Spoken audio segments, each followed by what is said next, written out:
based on what you know now from your experience, how would you start out now that you have a lot of experiences and all that, and just feel like you want to have a refresh and want to start out? How would you start out, in transitioning to cybersecurity from many field if you had to start again? Yeah. That's a great question. That's a great question. The reason is that it is completely different like a decade ago. When I started my career, it's different. I have very few resources. I have very few connections. I have very few like people who can help me to get into the field. Now, if I have to start it now as like a complete transition from a different field to cybersecurity, I would say like I have a lot of resources now. I have YouTube has lots of content, right? And there are so many different websites out there. Like you can talk about like lead code, or you can talk. I mean, when you're talking about like any kind of programming that you wanted to achieve, probably for software as a cybersecurity engineer, or you have lots of different resources out there. And look at there now, you have Chat GPT, you have like DeepSeek, and all of these things. So I would take advantage of all of these different different resources out there. And back then, believe it or not, I do not have anything of it. I had to do a lot of research to get one single answer for one question. I would spend 1 hour. Now I just have to spend 1 minute. So I get everything is in one platform like Perplexity, like all of these different AI technologies. And I believe getting like we know right now, AI is going crazy, and I would also pivot to cybersecurity in AI and ML. So that's something that I wanted to learn now, because everywhere it's now AI. So I would definitely love to. Wow, that's interesting, and that's very interesting. There are a lot of resources now than 10 years ago, so it's easier now because a lot of information, a lot of free platforms, giving out badges and free resources for cybersecurity. One thing I would like to ask is, in the USA, what role does certification play?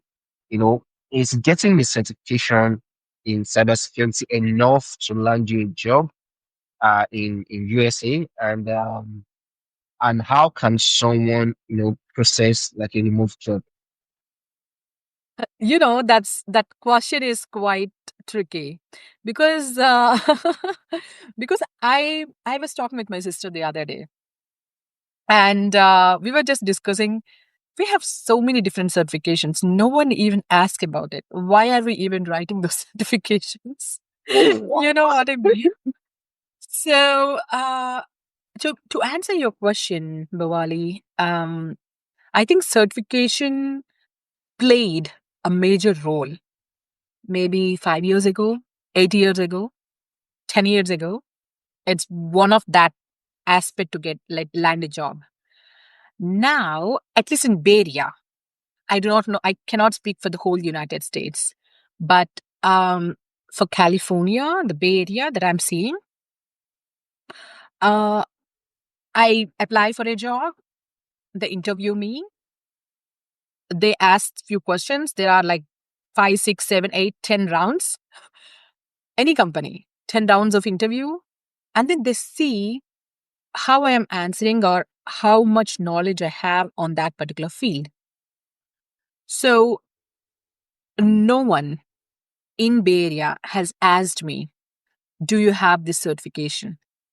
Wow. No one. No one have asked me.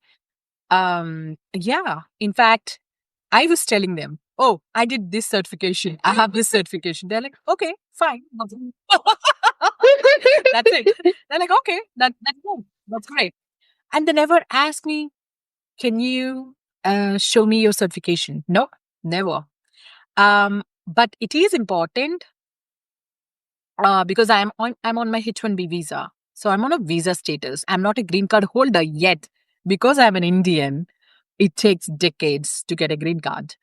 Um, so because of my H-1B visa, it might be helpful to showcase to the USCIS that I have these many certifications and this much experience. So I am extraordinary candidate to stay in United States. But other than that, I would say do the certification to gain the knowledge.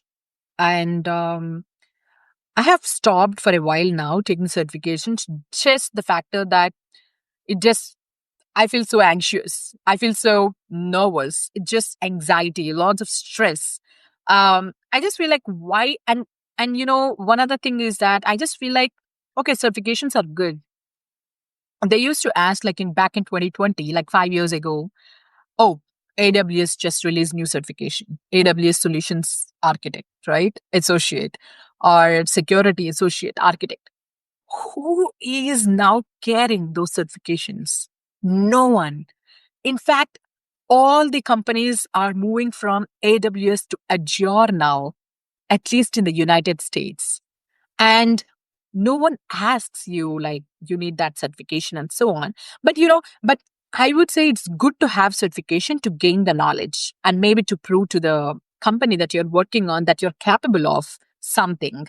But otherwise, to land a job itself is good to just show, but no one really asks for it. Like, show me your certification kind of a thing. I don't think so. And with Tesla, with Elon Musk, it's kind of, he doesn't even care you graduated. He's like okay with being high school. You're a high school. Okay, can you do this? Do you have experience? Just come on in. That's it. He doesn't forget about certification. He doesn't even care if you are a graduate. So he's changing kind of like, some of the technology. So I think it shouldn't be like that, I would say. I mean, graduation is important.